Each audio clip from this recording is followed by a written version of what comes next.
नमस्कार, मैं कशिश और स्वागत है आपका नेक्स्ट 9 न्यूज में।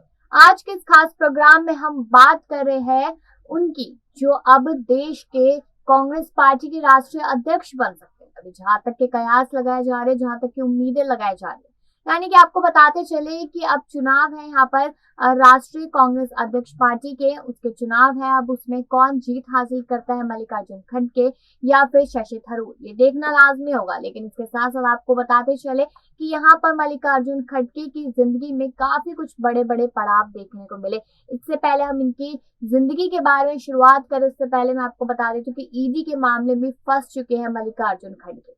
आखिर क्यों, उसके बाद का भी जवाब हम आपको देंगे। लेकिन इसके साथ साथ बताते चले कि यहाँ पर और भी बड़े खुलासे होते नजर आए हैं।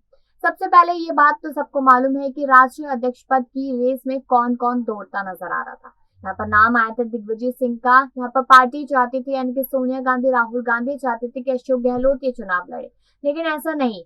कहीं ना कहीं ये कयास लगने लगी कि अशोक गहलोत तो मुख्यमंत्री पद छोड़ना ही नहीं चाहते हैं, इसलिए वो इस रेस में नहीं आगे बढ़े और उन्होंने फैसला ले लिया। सोनिया गांधी के सामने अपना फैसला रख दिया कि हाँ जी, ये बात पूरी तरीके से सच है कि मैं उस रेस में नहीं दौड़ना चाहता। तब उन्होंने अपने कदम पीछे खींचे और फिर पूरी तरीके से मिलाकर दो लोग सामने आए, जिसमें शशि थरूर और साथ ही साथ मल्लिकार्जुन खड़गे।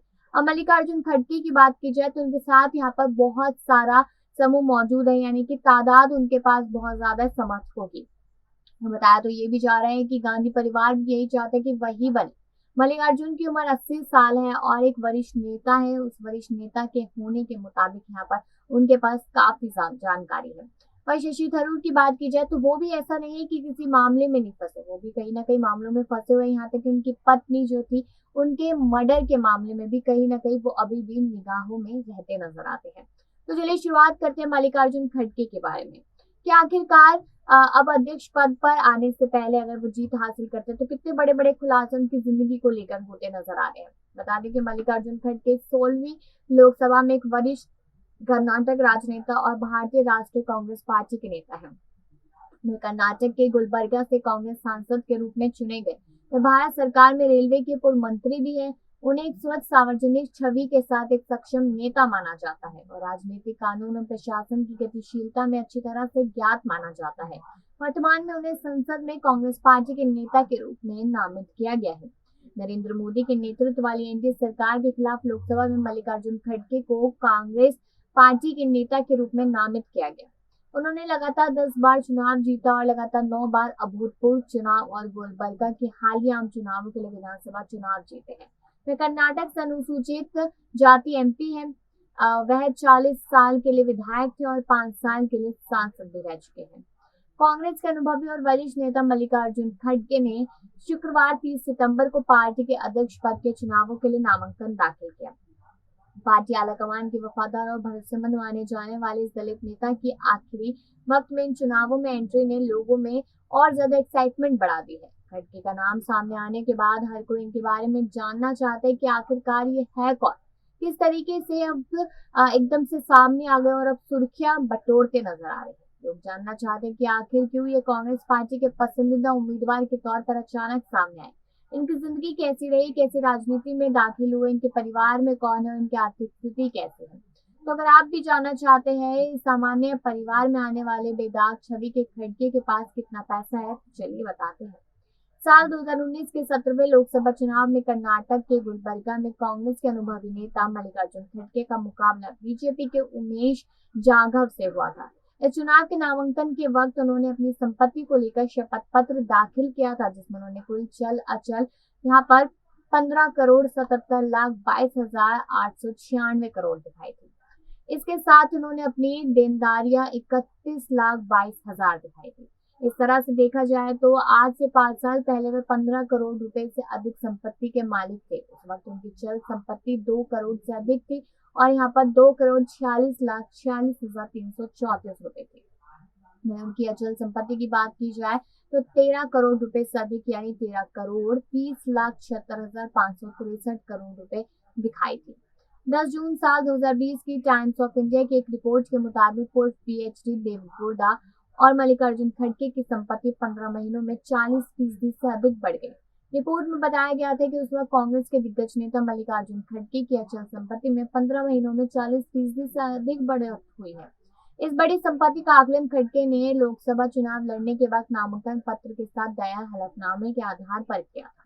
मार्च 2019 में खड़गे ने लोकसभा सीट कुलबर्गी, जो औपचारिक तौर पर गुलबर्गा के नाम से जाना जाता है, वहां से चुनाव लड़ा था। तब उन्होंने अपनी पारिवारिक अचल संपत्ति 13 करोड़ से अधिक घोषित की थी। यही संपत्ति 15 महीने में 20 करोड़ तक बढ़ गई थी, जबकि उनकी देनदारियों में कमी दर्ज की गई थी। ये साल 2019 के 31 लाख रुपए की तुलना में घटकर 23 लाख रुपए रह गई। सूत्रों के मुताबिक इन नेताओं की संपत्ति में इजाफे की वजह जमीन की कीमतों में बढ़ोतरी रही। खड़गे की अचल संपत्ति वाली जमीन गुंडा गुरती चितपुर में थी, जहां तब जमीन की कीमतों से आसमान छुआ था। यही वजह रही कि इनकी संपत्ति में बढ़ोतरी दर्ज की गई। जमीनें कुलबर्गी हवाई अड्डे के पास है। उनकी पत्नी की पैतृक गांव की संपत्ति की कीमतों में भी तेजी से इजाफा दर्ज किया गया था। कांग्रेस के लो प्रोफाइल और अनुभवी नेता मल्लिकार्जुन खड़गे के बारे में एक बात आपको दिलचस्प लग सकती है या चंबे में डाल सकती है। साल 2019 के हलफनामे में उन्होंने अपने पास कोई वाहन नहीं दिखाया था। आगे बता दें कि गुलाम नबी आजाद की राज्यसभा से विदाई के बाद कांग्रेस ने सीनियर लीडर मल्लिकार्जुन खड़गे को उच्च सदन में विपक्ष का नेता बनाया है।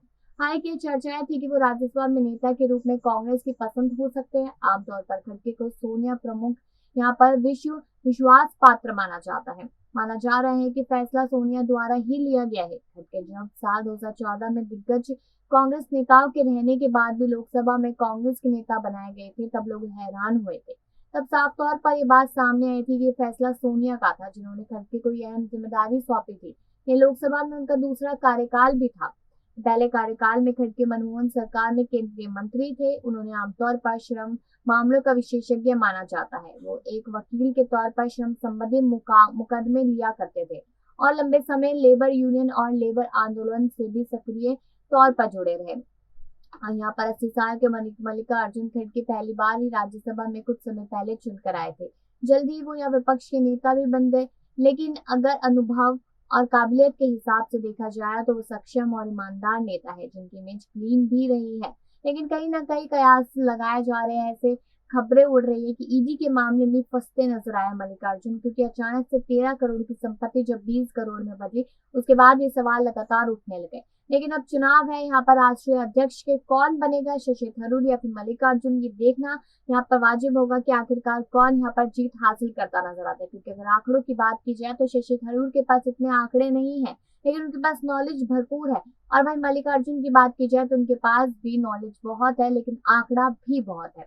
तो देखना होगा कि आखिरकार जीत कौन हासिल करता नजर आता है और आखिरकार क्या होता है यहाँ पर। क्योंकि अशोक गहलोत ने जैसे ही कदम पीछे खींचे तो उसके बाद से यहाँ पर सिर्फ और सिर्फ ऐसा लगा कि जल्दी से कोई सामने आए कि राष्ट्रीय अध्यक्ष कौन बनेगा। और अब उस राष्ट्रीय अध्यक्ष की वजह से जो राजस्थान में बवाल देखने को मिल रहा है, उस पर भी लगातार सवाल खड़े होते नजर आ रहे हैं। अब सोनिया गांधी ने 1 से 2 दिन का वक्त मांगा था फैसले को लेकर, तो देखना होगा कि कल या परसों आखिरकार कब तक ये फैसला आता है कि यहाँ पर सोनिया गांधी को बनाया, सोनिया गांधी किसको बनाएगी मुख्यमंत्री, और यहाँ पर कौन जीत हासिल करता नजर आएगा राष्ट्रीय अध्यक्ष पद पर। अपनी राय जरूर दीजिएगा और बाकी ऐसी खबरों के लिए देखते रहिए नेक्स्ट 9 न्यूज।